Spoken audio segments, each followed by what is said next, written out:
যদি আমরা দুনিয়াতে শান্তি পেতে হয়, আখেরাতে যদি আমরা শান্তি পেতে হয়, তাহলে আল্লাহর কোরআনের মধ্যে চলতে হবে। আল্লাহর কোরআনের বাহিরে চললে আমাদের প্রতিটি পদে পদে আমাদের অশান্তি, প্রতিটি পদে পদে আমাদের ধাক্কা, প্রতিটি পদে পদে আমাদের অত্যাচার নির্যাতনের শিকার হতে হবে। শান্তি আমাদের কখনোই আশা করা যাবে না যদি আমরা কোরআনের বাহিরে চলাফেরা করি। আরেকটা হলো সুন্নতে রসুল, অর্থাৎ নবীজির হাদিস, নবীজির সুন্নাহ।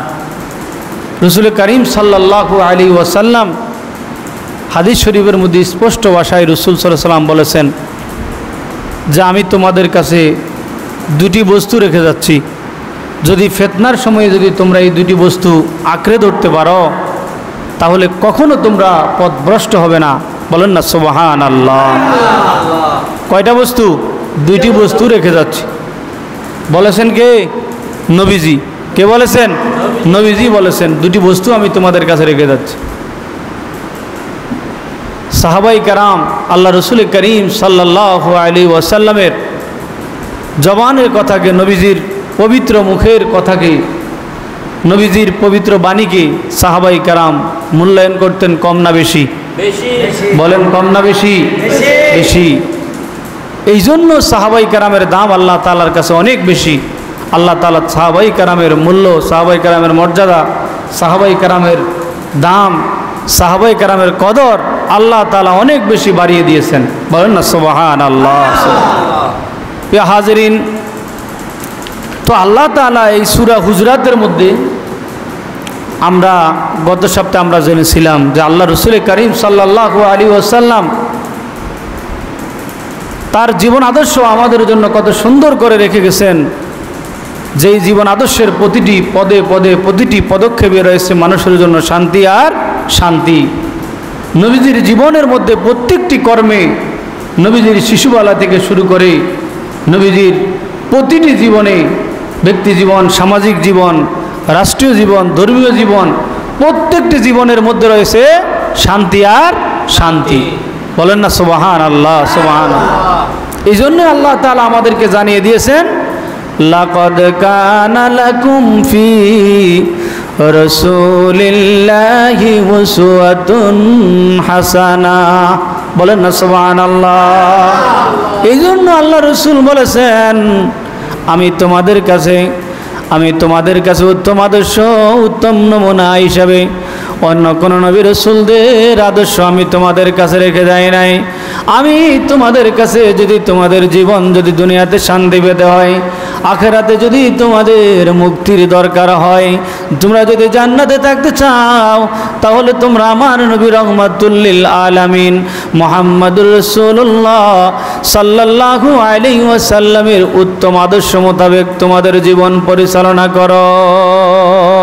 সুবহানাল্লাহ। আর যদি তোমরা জীবনে যদি শান্তি ছাড়া যদি অশান্তিতে থাকতে চাও, যদি তোমরা নির্যাতনের শিকার, অত্যাচার যদি নিপীড়িত হতে যাও, তাহলে তোমাদের আমার নবীর মতে তোমাদের চলার দরকার নাই। তোমরা ইহুদি খ্রিস্টানের, আজকের মুসলমান নবীর আদর্শ থেকে আমরা দূরে সরে আমরা ইহুদি খ্রিস্টান বৌদ্ধ নাসারা অন্য ধর্মাবলম্বীদের আমরা অনুসরণ করতেছি। ঠিক না বলেন? আমরা কে কেমন দাড়ি কত কাঠিন করে রাখা যায়, কার কত সুন্দর কাঠিন করে কে ইহুদি খ্রিস্টানদের মতো আপনার চুল কাটা যায়, এগুলো আমরা চিন্তা ভাবনা করি আজকাল। প্রিয় হাজিরিন, এই জন্য আল্লাহ রসুল করিম সাল্লাল্লাহু আলাইহি ওয়াসাল্লামের প্রতিটি জীবনে আল্লাহ রসুল করিম সাল্লাল্লাহু আলাইহি ওয়াসাল্লামের প্রত্যেকটি পদক্ষেপের মধ্যে শান্তি আর শান্তি। এই জন্য আল্লাহ তাআলা বলেছেন মা আতাকুমুর রাসূলু ফাখুযুহু ওয়া মা নাহাকুম আনহু ফান্তাহু। বলেন না সুবহানাল্লাহ। আমি তোমাদের জন্য জানিয়ে এসেছি, তোমরা তা গ্রহণ করো, তোমরা তা কি করো? গ্রহণ করো।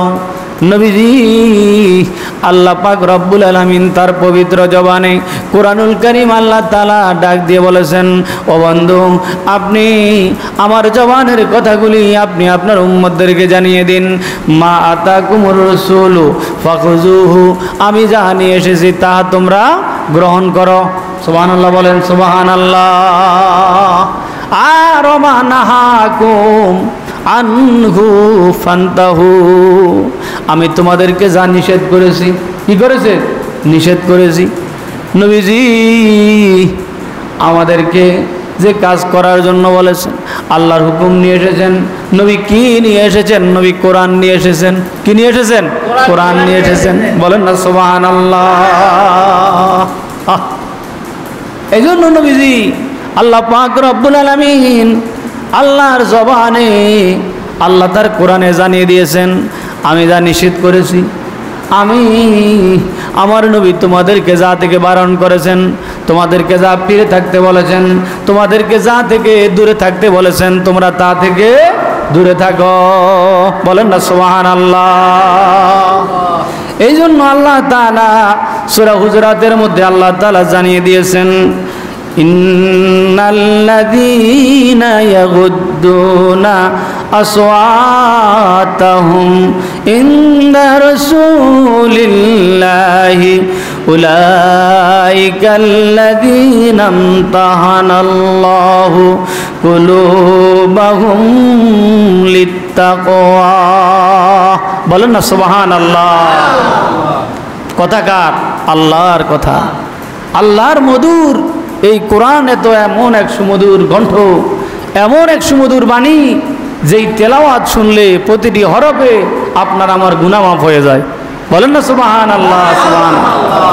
আর প্রতিটি হরফের বিনিময়ে আল্লাহ তাআলা আপনার আমার আমল নামায় 10টা করে নেকি লিখে দেন। বলেন না সুবহানাল্লাহ। শুধু তিলাওয়াত করলে না, এই তিলাওয়াত শুনলেও সওয়াব, তেলাওয়াত শুনলেও সওয়াব। দুনিয়ার আল্লাহ তাআলা কোরআন এমন এক বাণী, এমন এক গ্রন্থ, যেই গ্রন্থ, যে বাণী দুনিয়ার একটা কবিতা একবার বললে দ্বিতীয়বার পড়তে মন চায় না, ভালো লাগে না। একটা গল্প একবার বললে দ্বিতীয়বার পড়তে ভালো লাগে না। কিন্তু আল্লাহর কোরআন, আল্লাহ তাআলা কোরআনুল কারীমে বলেছেন, ওয়াইন কুনতুম ফি রাইবিম মিম্মা নাযালনা আলা আবদিনা ফাতু বি সূরাতিন মিন মিসলিহি ওয়াদউ শুহাদাআকুম মিন দুনিল্লাহি ইন কুনতুম সাদিকিন। বলেন না সুবহানাল্লাহ। আল্লাহ এমন এক কোরআন, এমন এক কবিতা, আল্লাহ এই কোরআনের প্রতিটি হরফে হরফে এত মিল রয়েছে, এত সুন্দর সুসজ্জিতভাবে আল্লাহ তাআলা এই কোরআনকে সাজিয়েছেন। বলেন না সুবহানাল্লাহ। এই কোরআনের তেলাওয়াত সূরা ইখলাস যতই পড়ি ততই মধুর মতো লাগে। বলেন না সুবহানাল্লাহ, সুবহানাল্লাহ। হযরত ওমর ফারুক রাদিয়াল্লাহু তাআলা আনহুর বোন ফাতেমা কোরআন তেলাওয়াত করতেছে, আর বোনের এই কোরআন তেলাওয়াত শুনে ভাই তাকে মারধরের জন্য, নির্যাতনের জন্য খোলা তরবারি নিয়ে, অস্ত্র নিয়ে বের হয়ে গেছেন, যে আমার বোন ইসলাম ধর্ম গ্রহণ করেছে, আমি তাকে আর দুনিয়াতে রাখবো না। সে এখন ঘরের দরজায় গেল, গিয়ে ওমর ফারুক রাদিয়াল্লাহু তাআলা আনহু বোনকে শেষ করে দিবেন, বোনকে শেষ করে দিবেন, দুনিয়ায় থাকতে আর দেওয়া হবে না। চলে গেলেন খোলা তরবারি নিয়ে, বোনকে হত্যা করবেন।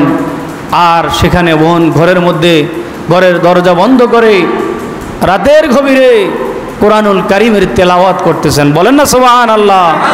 বোন ঘরের মধ্যে পড়তেছেন, ইয়াসিন ওয়াল কুরআনিল হাকীম ইন্নাকা লামিনাল মুরসালিন আলা সিরাতিম মুস্তাকিম।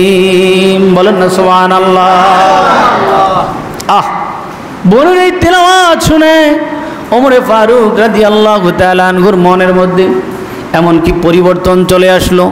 আল্লাহর কোরআনের মধ্যে এমন কি জাদু আল্লাহ তাআলা দিয়েছেন, এমন কি মন্ত্র আল্লাহ তাআলা কোরআনের মধ্যে দিয়েছেন।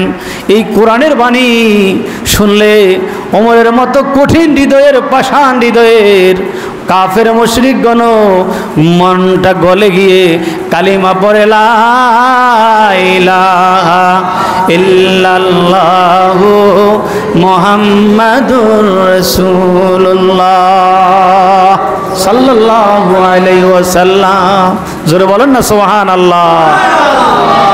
কোরআনের এত পাওয়ার, আল্লাহু আকবার, আল্লাহু আকবার, যে বোনের তিলাওয়াতে ওমরে ফারুক রাদিয়াল্লাহু তাআলা আনহুর মনের মধ্যে হেদায়েতের রাস্তা চলে আসলো।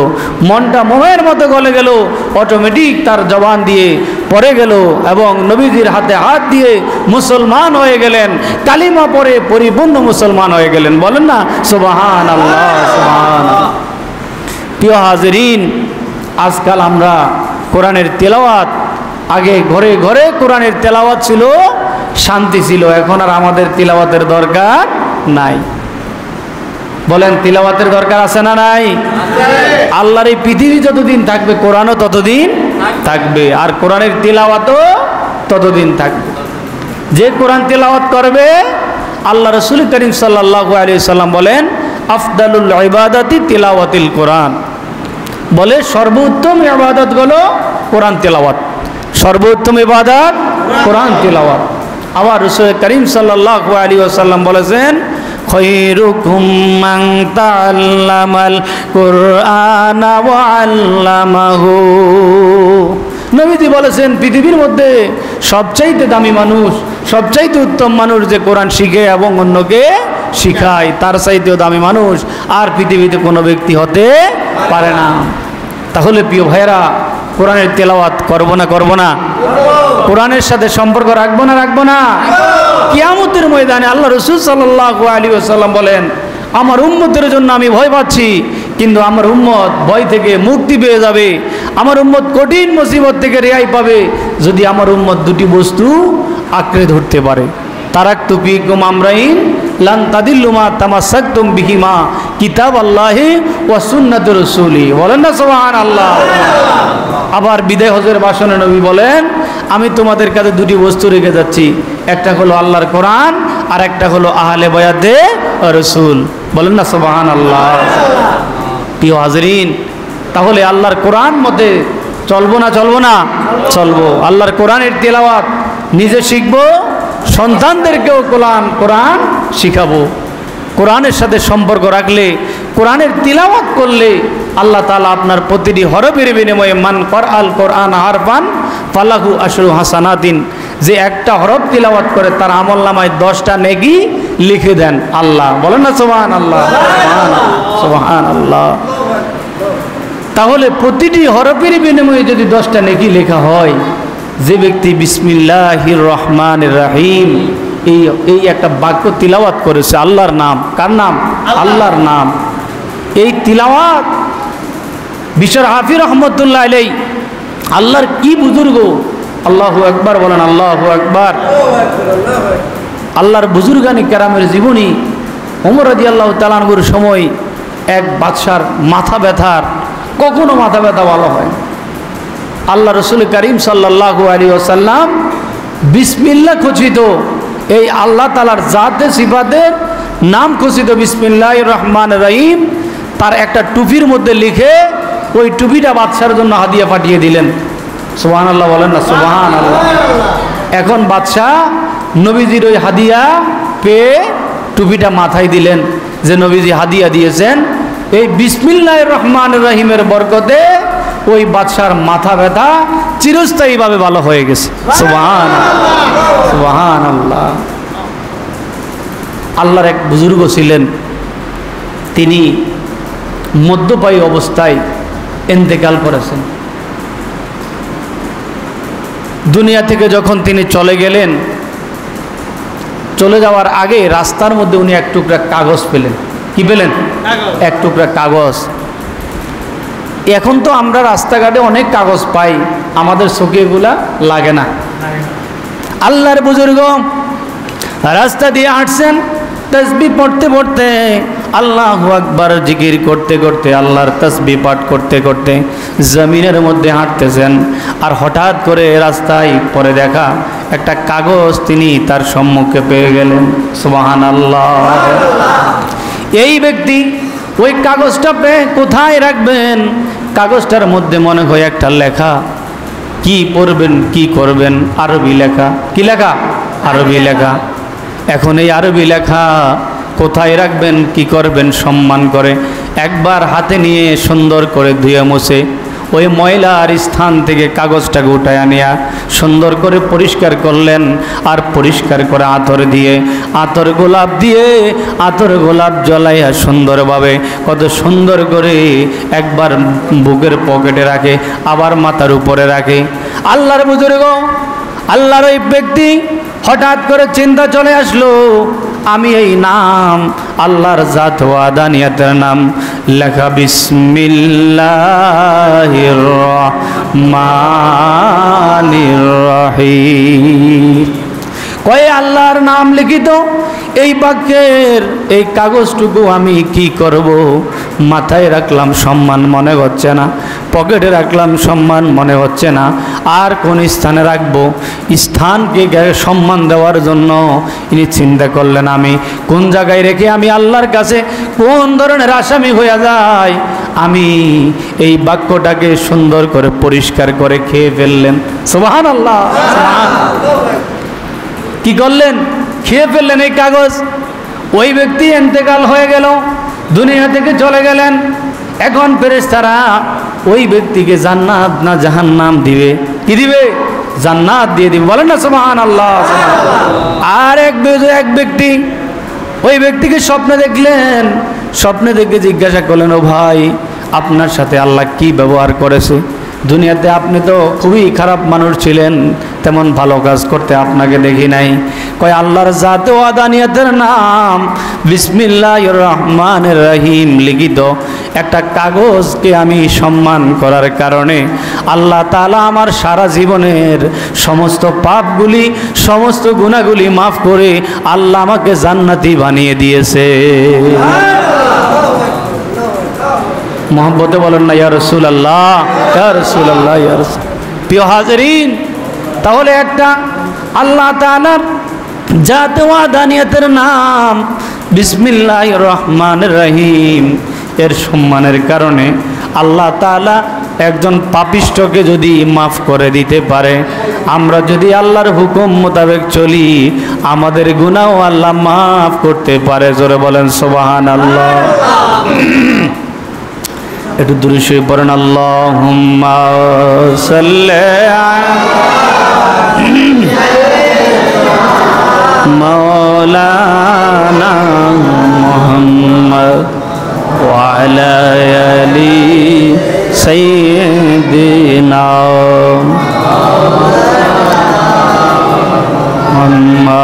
মুহাম্মদ। আল্লাহুম্মা সাল্লি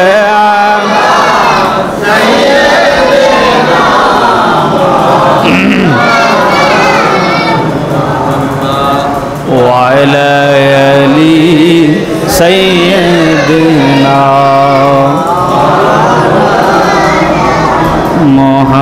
মোহাম্মদ। উড়িয়া যাও রে বাংলার হাওয়া, উড়িয়া যাও রে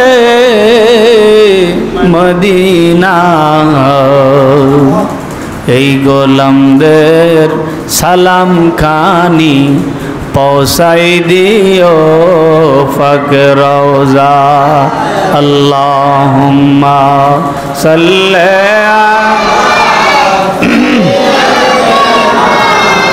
মাওলানা মুহাম্মদ ওয়া আলা আলি সাইয়্যিদিনা।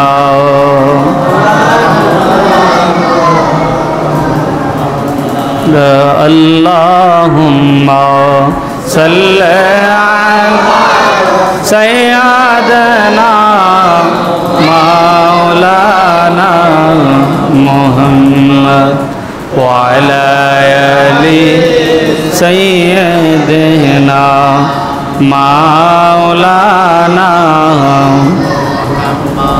মুহাব্বতে বলেন না ইয়া রাসূলুল্লাহ। প্রিয় হাজিরিন, তাহলে আল্লাহ তাআলার ইবাদতের সাথে সম্পর্ক রাখলে, আল্লাহ তাআলার নাম জপলে, আল্লাহর নবীর দুরূদ শরীফ পড়লে, আল্লাহর একটা নামকে সম্মান করার কারণে যদি একজন পাপিষ্ঠ ব্যক্তি যদি মাপ পেয়ে জান্নাতি হয়ে যেতে পারে, যদি আমরা আল্লাহর জিকির করি, আল্লাহর নবীর দুরূদ পড়ি, আল্লাহর কোরআনের সাথে তেলাওয়াত করি, আমরা কোরআনের সাথে আমরা সম্পর্ক রাখি, তাহলে আমাদের লাভ না ক্ষতি? বলেন না, লাভ না ক্ষতি?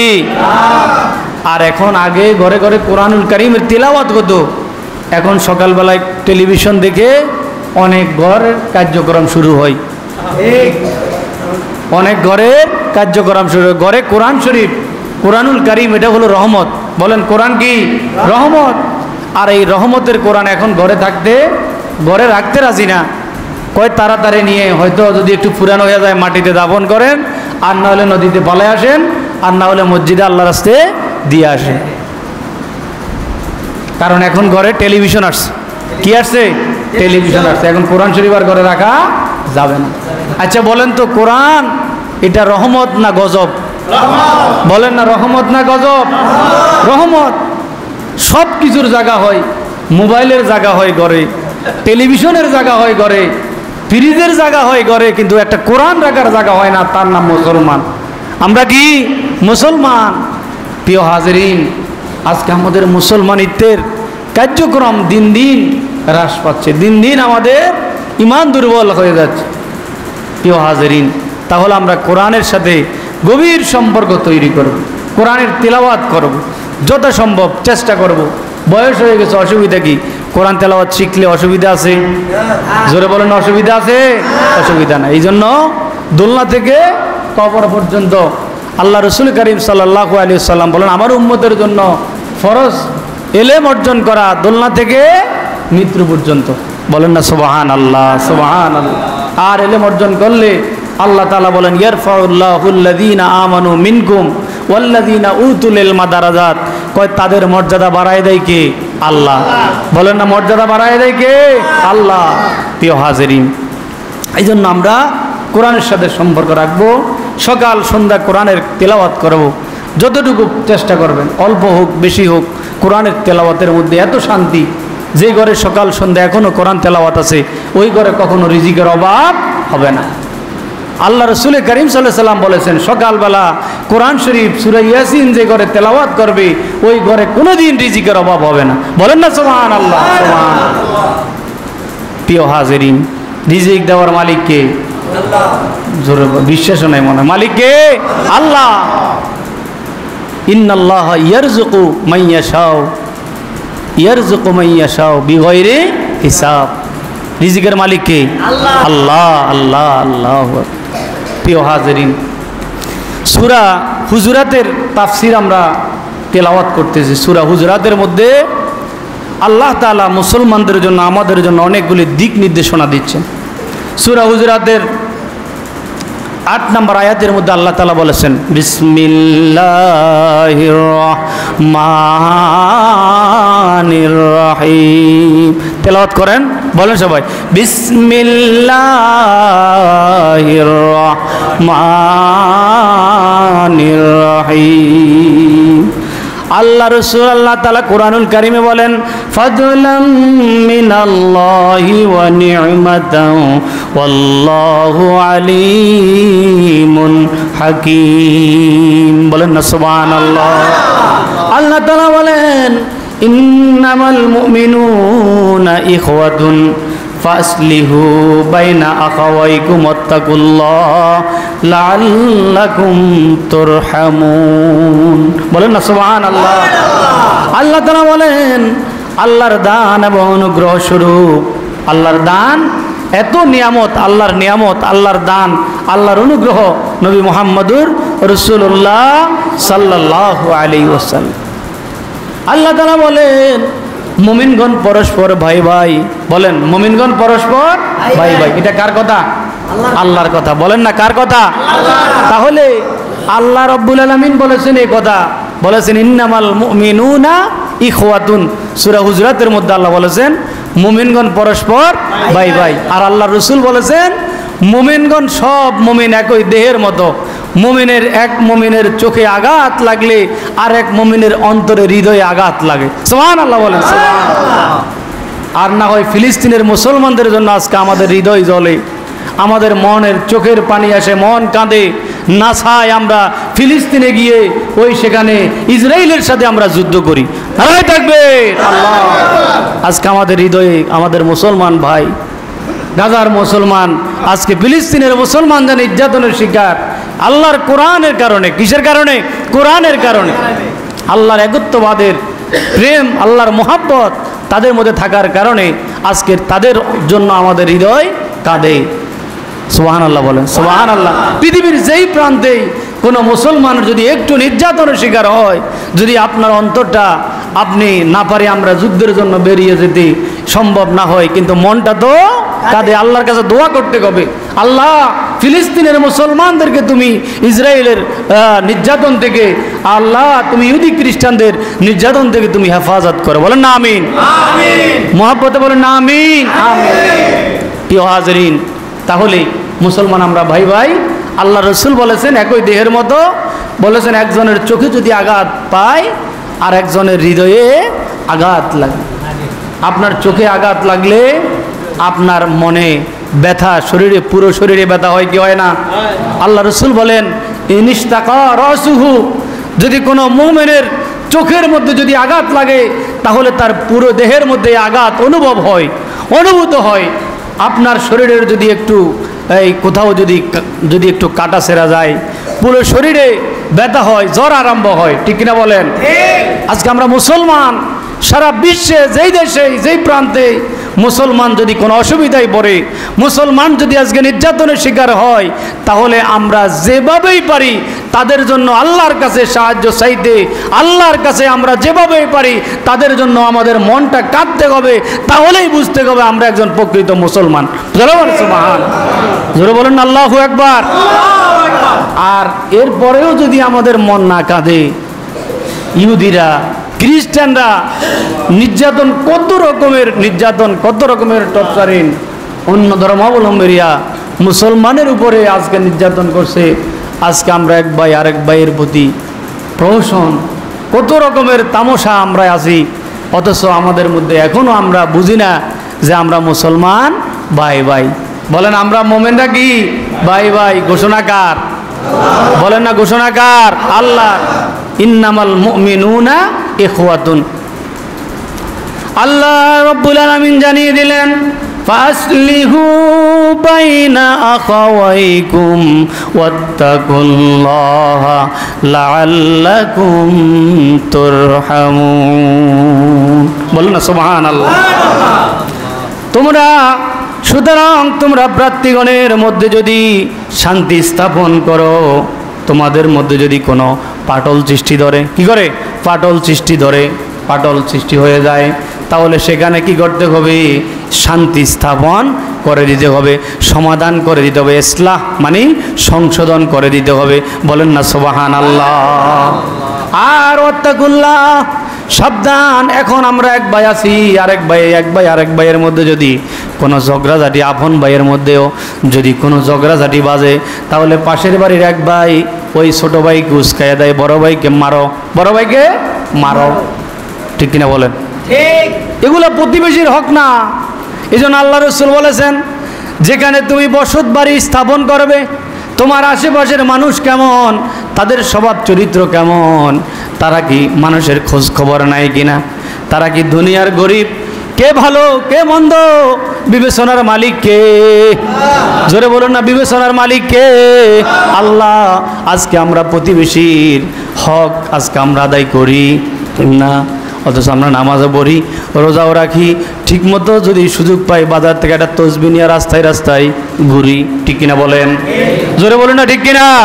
প্রিয় হাজিরিন, আল্লাহ রসুল করিম সাল্লাল্লাহু আলাইহি ওয়াসাল্লাম, আল্লাহ রাব্বুল আলামিন তার পবিত্র কোরআনুল কারীমের ভাষায় তিনি জানিয়ে দিয়েছেন, হে মুমিনগণ, তোমাদের উপরে যে কর্তব্য দায়িত্ব আমি দিয়েছি, তোমরা এক ভাই অপর ভাইয়ের, এক মুমিন আরেক মুমিনের ভাই, একজন প্রতিবেশী আরেকজন প্রতিবেশীর হক আদায় করো, একজন স্বামী স্ত্রীর হক আদায় করো, সন্তান তার বাপের হক আদায় করো, বাপ তার সন্তানের হক আদায় করো, সমাজের প্রতিনিধি হয়ে তুমি তাদের সমাজের গণমানুষের হক আদায় করো। যে যে অবস্থায় থাকো, প্রত্যেকটি মানুষের উপরে দায়িত্ব আছে কার? আল্লাহর। এই জন্য আল্লাহ রসুল বলেন, কুল্লুকুম রাইন ওয়াকুল্লুকুম মাসউলিন, প্রত্যেকেই দায়িত্বশীল আর প্রত্যেকেই কিয়ামতের ময়দানে জবাব দিতে হবে। বলেন না সুবহানাল্লাহ। আল্লাহ রাসূল জানিয়ে দিয়েছেন। এখন আমরা একজন আরেকজনের মধ্যে যদি একটু পাটল সৃষ্টি হয় তাহলে আমরা আরও সেখানে ফাটল ধরাইয়া দিই না, পাটল ভাঙ্গা দিই। কী করে আমরা মিলাইয়া দিব না ভাঙ্গা দেব? আরও ভাঙ্গা দেওয়ার চেষ্টা করি। অথচ আল্লাহ রসুল কি বলেছেন? আল্লাহ তাআলা কোরআনে কি বলেছেন? আল্লাহ বলেছেন যদি তোমাদের মধ্যে কোনো ধরনের মুমিনের মধ্যে কোনো ভুল যদি হয়, স্বামী স্ত্রীর মধ্যে কথা কাটাকাটি হতে পারে, বাপ মায়ের মধ্যে কথা কাটাকাটি হতে পারে, মেয়ে মায়ের মধ্যে কথা কাটাকাটি হতে পারে, ভাইয়ে ভাইয়ে ঝগড়া হতে পারে, পারে কি না? কারণ শয়তান সৃষ্টি করে এগুলি। কে? শয়তান। বলেন না কে সৃষ্টি করে? শয়তান। কারণ মুমিনের মধ্যে এটা আখলাক এ ধরনের নাই। কারণ আবু বকর সিদ্দিক রাদিয়াল্লাহু তাআলা আনহু এক ব্যক্তির উপরে খুব রেগে গেলেন। আবু বকর সিদ্দিক রাদিয়াল্লাহু তাআলা আনহুর এই তথ্য যখন আল্লাহ রসুলের কাছে গেলেন, আল্লাহ রসুল আবু বকরে ডাকলেন, আবু বকর, যেই অন্তরে নরম থাকে, যেই অন্তর রহমত থাকে, এই অন্তরে কখনো গজব প্রবেশ করতে পারে না। বলেন না সুবহানাল্লাহ। সুবহানাল্লাহ। এই জন্য আল্লাহর ওলিগণ অত্যন্ত নরম হৃদয়ের অধিকারী। বলেন না সুবহানাল্লাহ। সুবহানাল্লাহ। আল্লাহ রসুল করিম সাল্লাল্লাহু আলাইহি ওয়াসাল্লাম মুমের মতো নরম ছিলেন এবং উম্মতের জন্য এত বেশি দরদ ছিল। এই জন্য আল্লাহ কোরআনুল কারীমে বলেছেন, লাকাদ জাআকুম রাসূলুম মিন আনফুসিকুম আজিজুন আলাইহি মা আনিতুম হারিসুন আলাইকুম বিল মুমিনিনা রাউফুর রহিম। বলেন না সুবহানাল্লাহ। মুমিনদের জন্য সারা পৃথিবীর আল্লাহর কুল কায়নাতের সৃষ্টির দরদ, সৃষ্টির মায়া, সৃষ্টির মোহাব্বত আল্লাহ রসুলের অন্তরের মধ্যে ছিল। বলেন না সুবহানাল্লাহ। এখন আমাদের মধ্যে তো সৃষ্টির দরদ তো দূরের কথা, পারি না এক ভাই আরেক ভাইরে রাত্রেবেলায় টাকার বিনিময়ে জবা করে দিই। ঠিক কিনা বলেন? কথা বলেন না, ঠিক কিনা? আর যদি নিজে না পারি তাহলে বাড়াইটা কিছু লোক রেডি করে রাখেন, টাকা দিয়ে তাকে শেষ করে দেন, তাহলে আমার পথ ক্লিয়ার। বলেন না, তাহলে আমার পথ কি ক্লিয়ার। কিন্তু আপনার দুনিয়ার পথে না কয়দিনের লেগে ক্লিয়ার। কত তো ফেরাউনতে এদেশে কত রকমের কত কিছু ছিল এই পৃথিবীতে, করেছে কিনা? করে বলেন না, করেছে কিনা? সাদ্দাতও তো অনেক কিছু করেছে, বেহেশত তৈরি করেছে, কিন্তু থাকার তো সুযোগ হয় না। বলেন, ঢুকার এক কদম পা দিয়ে যখন বেহেশতে প্রবেশ করবে, ওই তখনই আজরাইল এসে গাড় ধরে তাকে নিয়ে গেছেন, আর সুযোগ হয় না। প্রিয় হাজিরিন, তাহলে আমরা মুসলমান। বলেন আমরা কি মুসলমান? আল্লাহ তাআলা এই জন্য বলেছেন এক মুমিন অপর মুমিনের ভাই। একজনের উপর আরেকজনের একটা দায়িত্ব আছে, কর্তব্য আছে, অধিকার আছে। ঘোষণা কার? আল্লাহ। বলেন না, ঘোষণা কার? আল্লাহ। তবে ওয়াত্তাকুল্লাহ, যদি তোমরা আল্লাহকে ভয় করো, যদি তোমরা আল্লাহকে ভয় করো, লাআল্লাকুম তুরহামুন, তাহলে অবশ্যই তোমাদের মনের মধ্যে একটা রহমত তৈরি হবে। কি তৈরি হবে? রহমত তৈরি।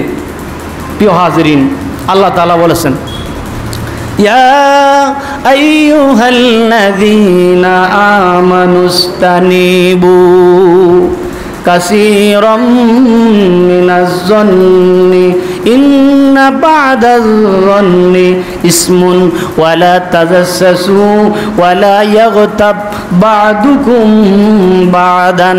বলেন না সুবহানাল্লাহ। আল্লাহ বলেন, হে মুমিনগণ, তোমরা অধিকাংশই অনুমান হইতে দূরে থাকো। অধিকাংশ অনুমান হতে দূরে থাকো মানে ধারণা করা থেকে। কি থেকে? ধারণা করা থেকে। যেমন আমরা অনেক সময় অজ্ঞাত অজান্তে আমরা অনেক কথা বলি, অনুমান করে। কি করে? বলেন না, কি করে? অনুমান করে আমরা অনেক কিছু অহেতুক কথা বলে থাকি। আল্লাহ রসুল, আল্লাহ তাআলা কোরআনুল কারীমে বলেন, তোমরা এই ধরনের কথা থেকে, অহেতুক অনুমান, এই ধারণাকৃত কথাবার্তা থেকে তোমরা দূরে থাকো। কারণ ইন্না বা'দাজ-যন্নি ইসমুন, অধিকাংশই ধারণাকৃত কথা পাপ। বলেন না, অধিকাংশই ধারণাকৃত কথা কি? পাপ। এই জন্য ধারণা করে কারো ব্যাপারে কোনো কথা বলা যাবে না, না জেনে না শুনে ভালোভাবে। ওই যে আলাউদ্দিন জিহাদি, হাসানুর রহমান হোসাইনি, গোলাম রব্বানি ভাই, আমাদের আহলে সুন্নাত ওয়াল জামাতের উজ্জ্বল নক্ষত্র, এরা সফরের উদ্দেশ্যে গেছে জেরুজালেম। কোথায় গেলেন? জেরুজালেম। এখন ফিলিস্তিনের একটা অঙ্গ, ইসরায়েলের একটা অঙ্গরাষ্ট্র হলো ফিলিস্তিন। আজকে ফিলিস্তিনে যে যুদ্ধ আছে, এই যুদ্ধ সম্পর্কে মাঝে মাঝে আপনারা নেটে সার্চ দিলে পাবেন অনেক তথ্য। তো ইসরায়েলের একটা অঙ্গরাষ্ট্র হলো ফিলিস্তিন। এখন ফিলিস্তিনের সরাসরি কোনো ভিসা পাওয়া যায় না, এই জন্য ইসরায়েলের ভিসা দিয়ে ফিলিস্তিন যেতে হয়, ইসরায়েলের ভিসা দিয়া ফিলিস্তিন যেতে হয়। এখন একদল আমার এই সুন্নি ভাইয়েরা তারা গেছেন সেখানে অনেক কিছু, তাদের ফিলিস্তিনের মুসলমানদের পাশে দাঁড়ানোর জন্য, সহযোগিতার জন্য, এবং বাইতুল মুকাদ্দাসের অনেক কিছু দেখার, মুসলমানদেরকে সচেতনতার জন্য, এবং নবী প্রেম উজ্জীবিত হওয়ার জন্য। এবং বাইতুল মুকাদ্দাস হলো ইসলামের প্রথম কেবলা, ইসলামের প্রথম কেবলা, বলেন না সুবহানাল্লাহ, সুবহানাল্লাহ। এখন ওই দেশে গেলেন এ ভাইয়েরা, এখন একদল এদেরকে বিমানবন্দরে দিয়া দেশে ঢুকতে দিবে না। দেশটা এগো বা আলু কেলা, দেশটা বাপের দেওয়া আলু কেলা। তো ওরা কেন গেলেন সেটা তো আমরা ওদের মুখ থেকে জানতে হবে। কাদের মুখ থেকে? ওদের মুখ থেকে জানতে হবে। এখন বিভ্রান্তি সৃষ্টি করতেছে প্রতিটা গ্রামে মহল্লায় বিভিন্ন জায়গায় জায়গায় বিভ্রান্তি সৃষ্টি করতেছে যে সুন্নি জামাতের লোকেরা বন্ড। নাউজুবিল্লাহ বলেন, জোরে বলেন না নাউজুবিল্লাহ। অথচ ঘটনাটা কি সেটাও জানে না। এই জন্য আল্লাহ কি বলেছেন? আল্লাহ বলেছেন তোমরা ধারণা করা কথা থেকে বিরত থাকো, কেননা অধিকাংশ ধারণাটাই হলো পাপ। এই পর্যন্ত আমার 30 জন এসে জিজ্ঞাসা করা শেষ আজকে 4-5 দিনে, হুজুর সুন্নি ভাইয়েরা ওই দেশে গেল কি জন্য? এরা কি ইসরায়েলের পক্ষ নিছে নাকি? আরে কি রে, কোনো মুসলমান কি ইসরায়েলের পক্ষ নিতে পারে? জোরে বলুন না পারে। ইসরায়েলের পক্ষ যদি কোনো মুসলমান নাই তাহলে তার ঈমানও থাকবে না। প্রিয় হাজিরিন, আল্লাহ তাআলা আমাদেরকে কি বলেছেন যে তোমরা ধারণা করা কথা থেকে বিরত থাকো, কেননা অধিকাংশ ধারণা করা কথাটাই কি হয়? পাপ হয়। কথাটা কার? আল্লাহর। বলেন না ঘোষণা কার? আল্লাহ। আল্লাহ বলেছেন ওয়ালা তাজাসসু ওয়ালা ইয়াগতাব বা'দুকুম বা'দান। আল্লাহ বলেছেন তোমরা একে অপরের গোপনীয়তা বিষয় সন্ধান করিও না, গোপনীয়তা বিষয় সন্ধান করিও না। একজন অন্যজনের কি হয়েছে, এক ভাই আরেক ভাইয়ের দোষ খোঁজার ধান্দায় থাকি, সব সময় একজন আরেকজনের পিছনে পিছনে দোষ খোঁজার তল্লাশির। হায় হায়, নিজের দোষটা একটু চেষ্টা করেন। এই জন্য যে নিজের দোষ ধরতে পারে সে ওলি আল্লাহ হইয়া যায়, সে ওলি আল্লাহ হইয়া যায়। সুবহানাল্লাহ বলেন না সুবহানাল্লাহ। আর যে নিজের দোষ না ধরে অন্যের দোষ ধরে সে ফাসেক হয়ে যায়। সে কি হয়ে যায়? ফাসেক হয়ে যায়। আল্লাহ কোরআনে বলেছেন ইয়া আইয়ুহাল্লাযীনা আমানু ইন জাআকুম ফাসিকুম বিনাবাইন ফাতাবায়ানু। বলেন না সুবহানাল্লাহ। এখন আমরা কি করি? একজন আরেকজনের পিছনে দোষ লেগে থাকেন। হায় হায় রে, আপনি নামাজের পিছনে লেগে থাকেন তাহলে লাভ আছে। কি আছে? বলেন না কি আছে? লাভ আছে।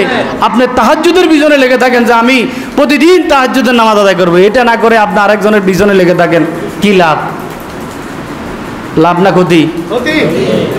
আপনারা চুপ হইয়া গেছেন, তো ওয়াজ বুঝেন নাই মনে হয়। আর কি কেমনে ওয়াজ করবো? লাভ না ক্ষতি? দোকান আপনার একটা আছে মোটামুটি আপনি পাইছেন, এখন আরেকজনের একটা দোকান ভালো চলে, আরে কিভাবে তারে 1 লাখ টাকা সে বানা দিছে, আমি 2 লাখ টাকা বানা দিয়ে তার ব্যবসা আমি মাইরা দিলাম। মিয়া সাহেব আবার নামাজি দাবি করেন নিজের, আবার হাজী সাহেবও দাবি করেন নিজের। ধরার আল্লাহর ধরা আছে না নাই? জোরে বলুন না, আল্লাহর ধরা আছে না নাই? সাবধান হয়ে যান। আল্লাহ বলেছেন সাবধান, এক ভাই আরেক ভাইয়ের পিছনে লেগে যেও না। এটা কি আমার বানানো কথা না আল্লাহর কথা? জোরে বলুন না, কথাটা কার? ওই মিয়া এক নেতা আরেক নেতার পিছনে লাগে, এক ভাই আরেক ভাইয়ের পিছনে লাগে, এক ভাইয়ে ভাইয়ে ঝগড়া হয়েছে, আরেকজন পাশের প্রতিবেশী লাগাই দিছে, আরে তোর বাইরে মারা ফেললে সম্পদের মালিক সব তুমি। কথা কয় না, ঠিক কিনা? এই সমাজ ব্যবস্থা ধ্বংস হয়ে যাচ্ছে দিন দিন অধঃপতনে। প্রিয় ভাইয়েরা, ঘোষণাকার জোরে বলো না, ঘোষণাকার আল্লাহ বলেন সাবধান তোমরা ভাইয়েরা, মোমেন মুসলমানগণ যারা মোমেন দাবি করো, আর যদি মোমেন দাবি না করো তাহলে কোনো ওয়াজ তোমাদের জন্য নয়, কারণ কাফেরদের জন্য আল্লাহর ওয়াজ নাই।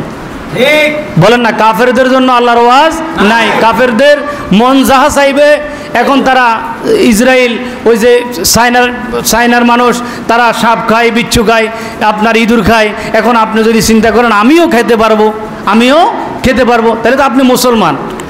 বলেন আপনি কি মুসলমান? আল্লাহ বলেছেন আমি মুসলমানদের জন্য পবিত্র খাবারের ব্যবস্থা করেছি। সুবহানাল্লাহ বলেন না? সুবহানাল্লাহ। পবিত্র উত্তম খাবারের ব্যবস্থা করেছে। এখন আল্লাহ চায় আপনাকে ভালো, আর আপনি চান আল্লাহর মন্দ করেছে আপনার জন্য। প্রিয় হাজেরিন, তাহলে আল্লাহ বলেছেন ওয়ালা তাজাসসু, তোমরা একজন অন্যজনের পিছনে লেগে যেও না, একজন অন্যজনের দোষ গোপন করো, একজন অন্যজনের পিছনে দোষ অনুসন্ধানে লেগে যেও না। এটা নিষেধ। কার নিষেধ? বলেন না কার? আল্লাহর নিষেধ। প্রিয় হাজেরিন, আল্লাহ তাআলা বলেন ওয়ালা ইয়াগতাব বা'দুকুম বা'দান আইয়ুহিব্বু আহাদুকুম আইয়াকুলা লাহমা আখিহি মাইতান ফাকারিহতুমুহু ওয়াত্তাকুল্লাহা ইন্নাল্লাহা তাওয়াবুর রহিম। বলেন না সুবহানাল্লাহ।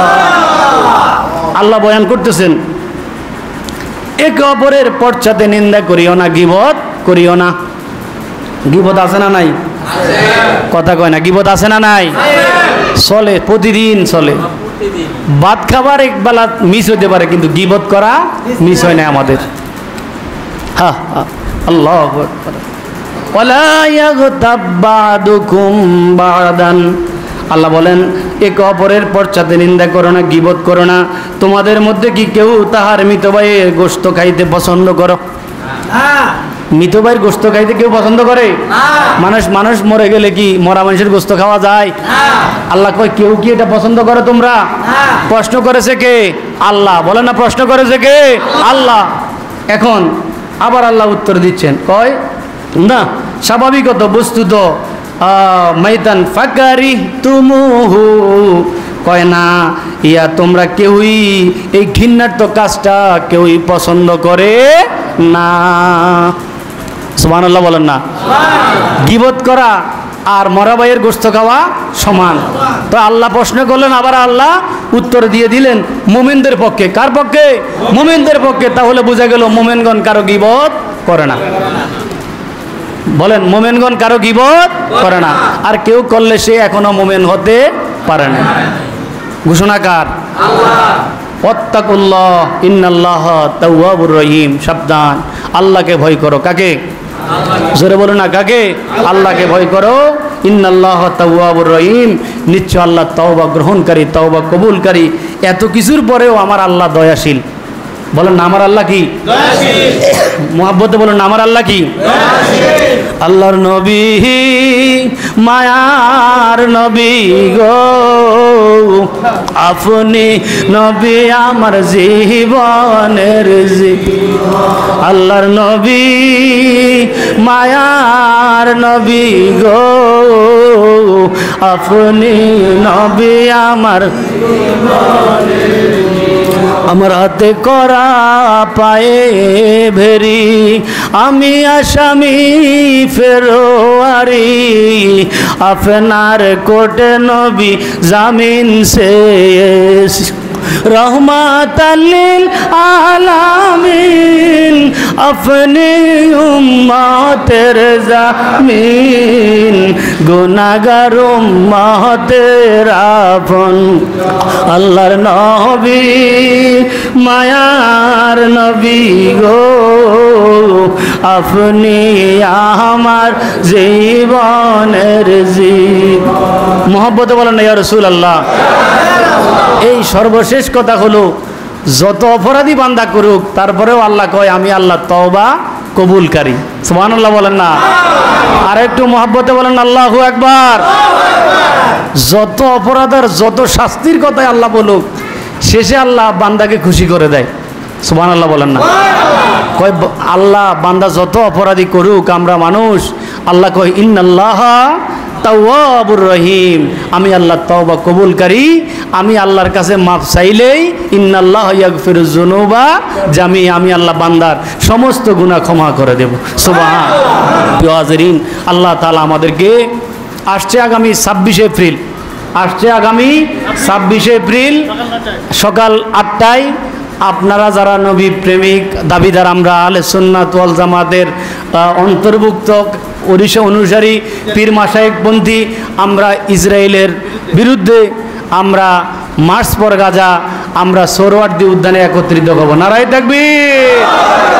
কে কে রাজি আছেন হাত তোলেন যাওয়ার জন্য?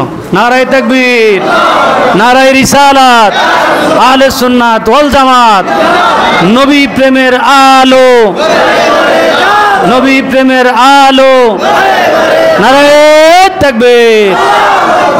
আমরা সবাই নবী প্রেমের নিশানা, কারণ নারায়ে তাকবীর, নারায়ে রিসালাত, ইয়া রাসূলুল্লাহর স্লোগান এবং নবীর শানে দাঁড়িয়ে লক্ষ লক্ষ মানুষ